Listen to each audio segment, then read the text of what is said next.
bienvenue à cette capsule sur l'éducation à la citoyenneté pour le cours de didactique des sciences humaines et sociales à l'élémentaire à l'Université d'Ottawa. Donc, l'éducation à la citoyenneté, on en parle dans le cours de didactique des sciences humaines, mais ça se fait partout. Évidemment, ça ne se fait pas juste à l'école, ça peut se faire aussi dans la famille, dans la communauté, à l'église, par exemple, pour ceux qui fréquentent des lieux de culte, dans les médias, à travers ce qu'ils écoutent, ils apprennent à devenir des citoyens. Et au travail aussi. Bon, on convient que pour des élèves de l'élémentaire, c'est peu probable, mais si vous enseignez à des classes un peu plus âgées, c'est une possibilité. Et c'est aussi un endroit où ils apprennent ce que c'est de devenir un citoyen. Maintenant, ce qui nous intéresse, nous, plus particulièrement, puisqu'il faut circonscrire ce qu'on fait exactement, c'est ce qui se passe à l'école. Et à l'école, bien, il y a la cour, la vie parascolaire, tout ce qui se passe à la cafétéria, dans la cour de récréation, etc., dans l'espace scolaire, mais qui n'est pas lié au curriculum. Et il y a ce qui se passe en classe. Et donc, dans vos cours, vous comme enseignant, et nous, on va s'intéresser plus particulièrement au curriculum formel pour aller voir un peu ce qui est exigé par le ministère de l'Éducation ontarien. Mais sachez que l'éducation à la citoyenneté, elle se fait aussi par des activités ponctuelles. Quand on va visiter le Parlement, quand on visite un musée, si on fait un atelier sur les besoins, par exemple sur la pyramide de Maslow, puis on s'interroge sur les différents besoins qu'ont tous les êtres humains. C'est une activité ponctuelle. Si on demande aux élèves pourquoi c'est important d'être poli, on est en train de faire de l'éducation à la citoyenneté, mais ce n'est pas dans le cadre du curriculum formel. Donc, nous, on va s'intéresser un peu plus à ce qu'on retrouve dans le curriculum et plus particulièrement en études sociales et donc en histoire et géographie. Oups, pardon. Donc, oui, voilà. Donc, en études sociales, plus particulièrement l'histoire et la géographie, mais vous allez voir que ça peut toucher à absolument tous les programmes. En fait, le cadre d'orientation ontarien n'est pas exclusif aux cours d'études sociales. C'est plus qu'historiquement, on a tendance à associer l'éducation à la citoyenneté, plus particulièrement au cours d'histoire. Si on regarde au Québec, c'est le cours d'histoire et d'éducation à la citoyenneté. Alors qu'en Ontario, c'est quelque chose qui est vu comme plus globalement, mais on va y porter une attention plus particulière quand on est des enseignants qui s'intéressent aux études sociales. Je vous propose ici une certaine typologie. Donc, typologie, ça veut dire qu'on va regarder qu'est-ce qu'on fait plus concrètement, qu'est-ce qu'on peut faire en classe qui constitue de l'éducation à la citoyenneté. Et là, on va parler de l'éducation à la citoyenneté démocratique puisqu'on est dans un contexte où on favorise une notion de démocratie, mais on va voir plus loin que même cette notion de démocratie, elle est contestée. C'est-à-dire que ce n'est pas tout le monde qui perçoit ce mot-là comme ayant la même définition. Donc, une des premières choses qu'on fait en classe, et c'est peut-être celle à laquelle on pense le plus. Hein? On pense à de l'éducation civique.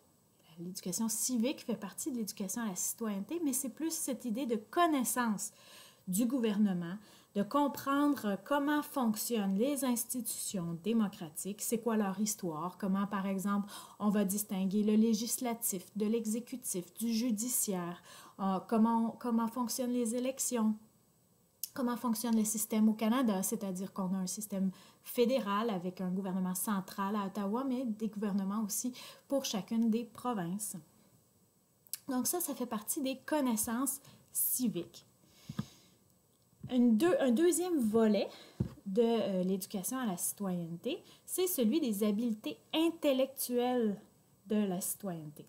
Donc là, on veut amener nos élèves à travailler un peu plus, à penser de manière critique, constructive à propos de cette vie politique et sociale. Donc, au-delà de savoir comment fonctionnent les élections, bien, si j'amène les élèves à regarder les programmes, à les analyser, à regarder qu'est-ce qui est proposé par chacun des partis, bon, mais là, je suis dans ce développement d'habiletés intellectuelles liées à la citoyenneté.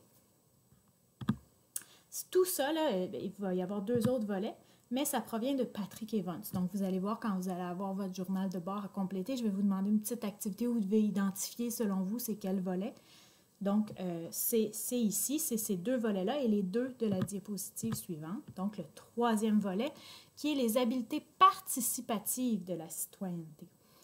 Donc là, c'est plus une action, quand on va prendre des actions, quand on va faire du bénévolat, ça peut être une habileté participative. Hein? Donc, je suis investie dans ma communauté. Je vais aller faire des choses qui sont dans l'intérêt du bien commun. Ça fait partie de la citoyenneté aussi. Si je vais aussi prendre position sur la place publique, je suis en train de participer activement. Je ne fais pas juste ça dans le cadre d'une réflexion intellectuelle où on est en train de discuter en classe du meilleur parti, mais si je prends position, si je vais écrire dans un journal, si j'écris à mon député. Donc, je suis vraiment dans cette idée de participer plus concrètement à la citoyenneté. Et finalement, il y a les dispositions de la citoyenneté. Les dispositions civiques, on fait souvent ça en classe et ça, on peut le faire vraiment dès un très jeune âge. C'est vraiment cette idée d'aller développer des valeurs, et des vertus, qu'on pourrait dire, civiques, du respect, de la dignité, de l'équité, du respect de cette diversité qui existe. Donc, d'être préoccupé par la politesse, par exemple, ça va dans cette optique-là d'être disposé à la citoyenneté, d'être finalement une bonne personne pour être un bon citoyen. Si bon citoyen existe, alors ça aussi, c'est une notion qui est polysémique. Vous allez voir un peu plus loin. Comment ça se concrétise dans le programme du ministère de l'Éducation de l'Ontario, tous ces volets-là? C'est par le biais du cadre d'orientation à l'éducation à la citoyenneté. Si vous ouvrez votre programme, c'est aux pages 11 et 12 et vous avez un autre petit volet là, à la fin avec encore plus de détails à la toute fin de votre programme. Mais vous avez ce rond-là, ce que vous voyez en tout petit, si vous voulez le retrouver, c'est dans votre programme aux pages 11 et 12. Donc, le cadre d'orientation, ça ressemble beaucoup aux 4 volets qu'on vient de voir, mais ce n'est pas exactement les mêmes termes. Mais si on essaie de les lier ensemble, on peut facilement identifier que les idées derrière ce programme-là sont très proches de la typologie offerte par Patrick Evans. Donc, vous avez la participation active que vous voyez dans un des quarts là, du cercle, un des quartiers. Donc, vous voyez que ça correspond bien aux habiletés participatives civiques si vous allez voir un peu ce qui est proposé comme activité. Ça ressemble beaucoup. Donc, je vous invite vraiment à l'ouvrir pour voir un petit peu plus parce que là, je vois bien qu'il est tout petit et mon idée, ce n'est pas d'aller lire chacun des aspects, c'est à vous de faire ça. Donc, vous pouvez aller regarder ça. Au niveau de ce qu'ils appellent les structures, donc le quartier où on vous parle des structures, pouvoirs et systèmes au sein des sociétés, bien là, on est au niveau des connaissances civiques. Donc, c'est vraiment de comprendre les lois, comprendre aussi comment fonctionne le gouvernement. Donc, ça, c'est la partie structure. Au niveau des qualités personnelles, bien, ça ressemble beaucoup à ce qu'on disait sur les dispositions civiques. Donc, aller développer des valeurs communes comme société. Et finalement, vous avez l'élément identité. Celui-là, il recoupe moins les volets de Patrick Evans, mais vous avez dedans certaines habiletés cognitives civiques, aussi des connaissances civiques. Il y a beaucoup d'éléments en lien avec l'appartenance franco-ontarienne qu'on va voir dans ce volet-là. Donc, ça aussi, c'est intéressant. Donc, ça vient chercher certains aspects, mais pas tous. Donc là, vous avez un peu plus de détails pour chacun des quartiers qu'on a vus là, dans le cercle. Vous les avez de façon beaucoup plus lisible ici. Donc, au niveau de la participation active, on vous dit que c'est pour d'œuvrer pour le bien commun des communautés locales, nationales et mondiales. Donc, vous avez des éléments de ce que vous pouvez, de ce qui peut être proposé aux élèves dans le cadre de ce volet-là. Donc, je vous laisse, vous pourrez ouvrir votre diaporama et à ce moment-là, prendre le temps de lire un petit peu plus ce qu'il y en est. Au niveau de l'identité, donc vraiment de développer un sentiment d'identité personnelle en tant que membre de diverses communautés. Donc oui, on a ici l'espace francophone, mais ça va plus loin que ça. C'est l'identité civique. Ça peut être l'identité de genre, l'identité religieuse. Donc, c'est d'amener les élèves à voir qu'il y a plusieurs identités possibles et de les aider à se construire dans ce processus-là. Moi, personnellement, il y a un élément qui me dérange un peu, qui est celui de fierté, mais il n'est pas mis en... il n'est pas expliqué. Donc, la fierté peut s'exprimer de différentes façons. Ça peut être la fierté d'être ce que je suis. Maintenant, si c'est dans une idée d'insister sur une fierté nationale ou d'appartenance à la patrie, bon, il faudrait peut-être prendre un recul critique ou demander aux élèves d'expliquer qu'est-ce qui les rend fiers, mais tout de même en gardant cette idée qu'ils développent une citoyenneté et qu'ils doivent être conscients des enjeux, des inégalités et des injustices dans la société. Ça fait partie aussi de l'éducation à la citoyenneté.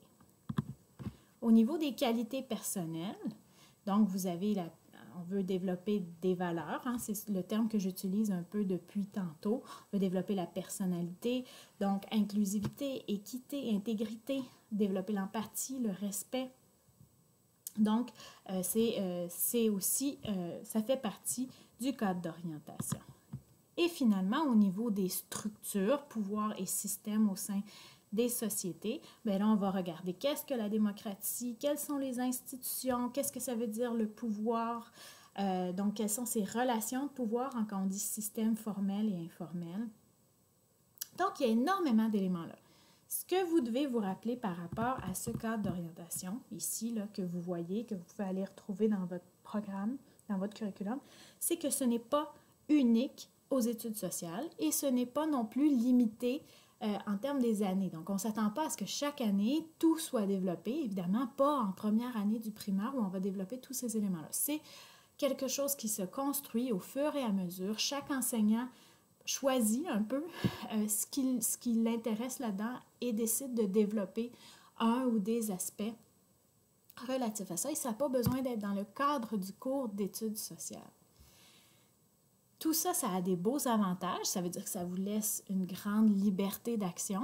Et ça a des désavantages parce que c'est aussi une façon pour le ministère de ne pas trop se mouiller. Hein? Donc, de dire, ben voilà des grandes orientations, mais finalement, il n'y a rien de concrètement qu'on voit dans les programmes qui sont de l'éducation à la citoyenneté. C'est un peu à l'enseignant de faire les liens par lui-même. Donc, tout ça, ça m'amène à vous montrer pourquoi c'est une situation comme ça. À peu près tous les curriculums qui existent ont utilisé un peu cette approche-là, des termes très généraux et pas nécessairement des liens directs avec la matière. Pourquoi? Parce que finalement, il n'y a pas une entente sur ce que c'est réellement l'éducation à la citoyenneté et quels objectifs devraient être absolument là. Et tout ça, ça revient au fait que personne n'est capable de s'entendre sur plusieurs définitions. D'abord, qu'est-ce qu'un citoyen? Qu'est-ce qu'un bon citoyen? Est-ce que c'est la même chose pour tout le monde? C'est quoi l'éducation et comment je décide d'enseigner? Est-ce que je fais simplement transmettre de la matière ou je veux amener mes élèves à réfléchir de façon critique? Là aussi, il y a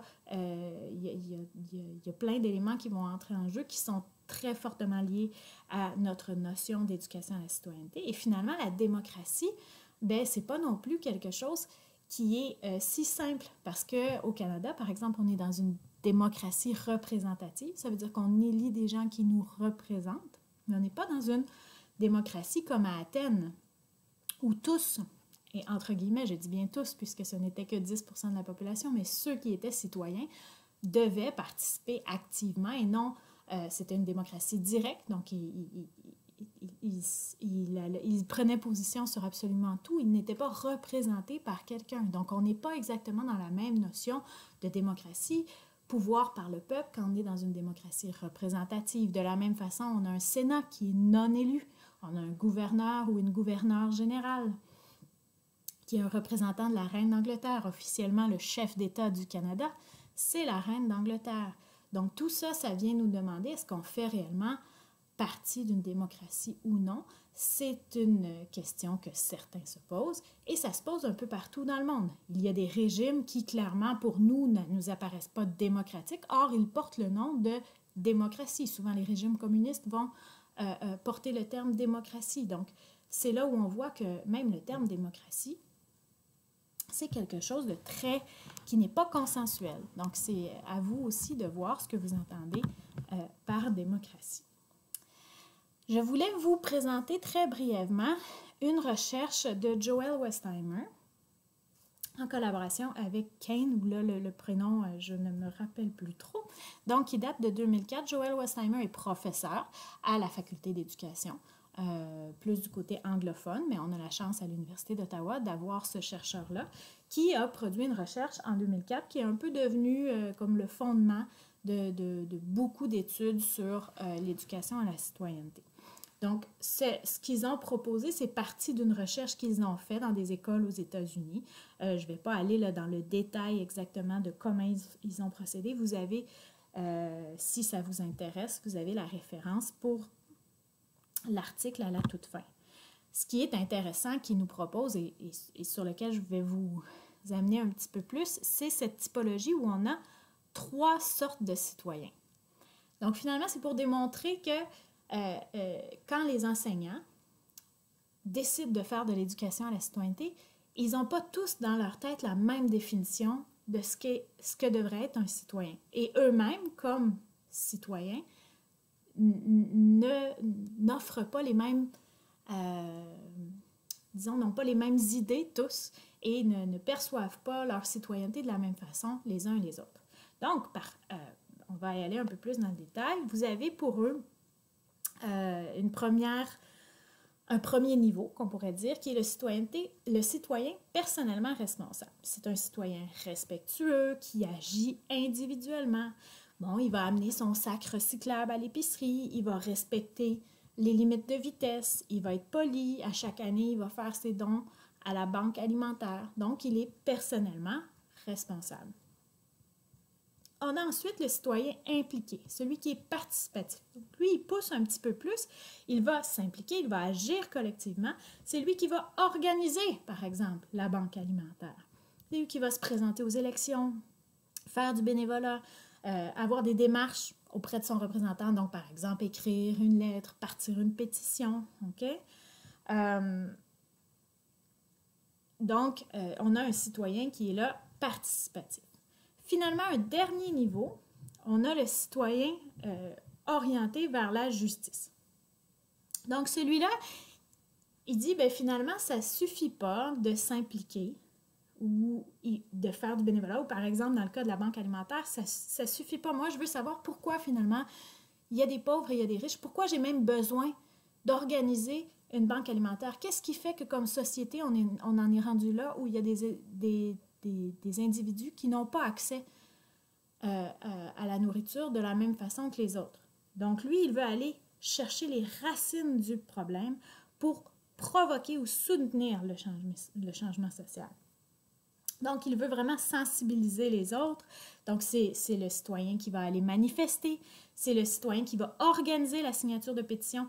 Donc là, tantôt, je me suis trompée, le citoyen participatif, lui, il va signer la pétition. Celui qui est orienté vers la justice, il va organiser la pétition. Il va partir une grève, par exemple, il va s'intéresser, il va partir une page pour réunir les gens, pour discuter d'un problème. Donc, c'est un citoyen orienté vers la justice. C'est un niveau encore plus, pour Westheimer et Kane, c'est un niveau qui est plus développé de citoyenneté.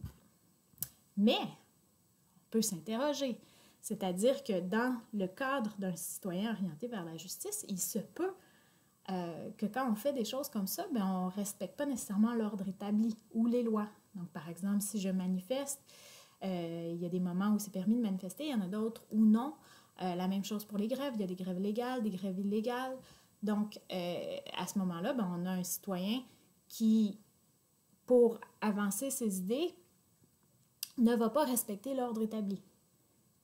On peut voir ça comme étant nécessaire au changement social, puisque pour qu'il y ait un changement social, il faut qu'il y ait des gens qui aient contesté l'ordre établi et qui ne l'aient pas respecté. Mais pour d'autres, c'est aussi la désobéissance civile ou l'idée qu'on crée un certain chaos. Donc, ça, c'est à vous là, de vous demander quel type de citoyen êtes-vous, voulez-vous être et quel style de citoyen vous voulez présenter à vos élèves. Il y a aussi la question des approches pédagogiques. C'est-à-dire que si dans ma classe, je présente ma matière, je fais beaucoup de magistrales, je fais des examens où je leur demande des connaissances, si on prend l'histoire par exemple, où je leur demande quelle date, quelle année, qu'est-ce qui est arrivé exactement. Donc là, je suis dans la culture générale, je leur présente ça, mais je ne suis jamais en train de critiquer nécessairement ou de les amener à réfléchir ou à développer des concepts de la pensée critique. Vous allez l'avoir entendu beaucoup dans mon cours, ça. Donc, si je ne suis pas en train de développer ça, est-ce que je fais de l'éducation à la citoyenneté? Pour certains, oui. Il y en a qui disent, bien, simplement quand je transmets la matière, bien, les étudiants vont être intéressés ou non. Et ceux qui seront intéressés vont naturellement avoir tendance à s'impliquer plus, à s'intéresser au monde qui les entoure et vont devenir des citoyens. Et donc, l'école ne devrait pas avoir un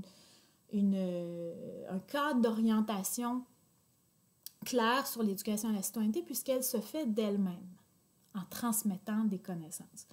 Donc, moi, à mon sens, ce n'est pas réaliste parce qu'on encourage finalement une reproduction des savoirs et une reproduction de ce qu'est être un citoyen plutôt que d'encourager les jeunes à développer leur autonomie comme futurs citoyens. Mais ça, c'est des débats qu'il y a en éducation. Donc, je tenais à vous les présenter. Puis, bien, c'est à vous aussi de réfléchir à ces questions-là pour savoir quel type d'enseignant vous voulez être. Et là, bien, j'aimais bien que Galichet nous propose 3 modèles pédagogiques. Il dit, bien, quand on fait des choses en classe, on ne s'en rend pas toujours compte, mais on est souvent en train de développer des habiletés citoyennes. Parce que peu importe la matière que je suis en train de présenter ou d'offrir à mes élèves, bien, selon comment je les fais travailler, bien, je suis en train de leur donner des habiletés qui sont nécessaires à la vie citoyenne. Par exemple, si en classe, c'est ce qu'il appelle la citoyenneté conçue comme le modèle de famille, bien, si je développe l'appartenance au groupe, le respect, l'écoute de l'autre, des discussions souvent, bien, je suis dans un modèle de famille qui peut être élargi, famille, communauté et communauté élargie. Et en ce sens-là, c'est des habiletés qui sont nécessaires à être un citoyen.